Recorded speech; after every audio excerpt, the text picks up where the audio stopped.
In today's video, I'm going to teach you how to see the total amount you've spent on Amazon in 2025.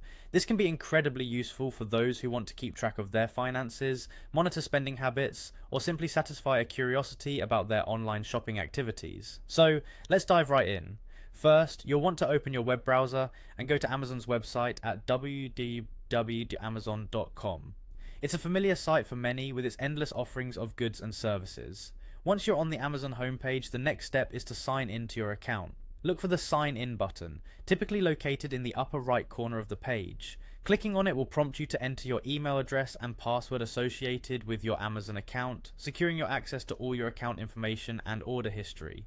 After logging in, you'll be redirected to Amazon's homepage. Now locate the Accounts and Lists section. This drop-down menu is a gateway to your personal account settings, orders, wish lists, and more. Click on Account and Lists to proceed. Within this section, you'll find various options. To check your spending history, click on Orders. This link will take you to a page that lists all your past purchases. This is where you'll start to see the picture of your Amazon spending come together.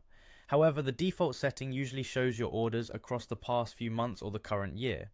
To see a more comprehensive view, you may want to filter this list by selecting a specific year. Look for the filter options typically found near the top of the order list page. You can select a specific year to narrow down your search, which helps in identifying patterns or changes in your spending habits over time. This step is crucial as it provides a focused view of your chosen time period rather than mixing it with your overall purchase history. And there you have it. By following these steps, you can easily see and evaluate the total amount you've spent on Amazon. It's a straightforward process, yet it provides valuable insights into your spending behavior.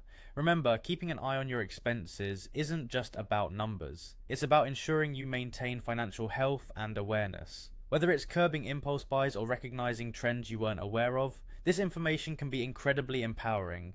Feel free to pause or rewind if you need to revisit any steps. And happy browsing.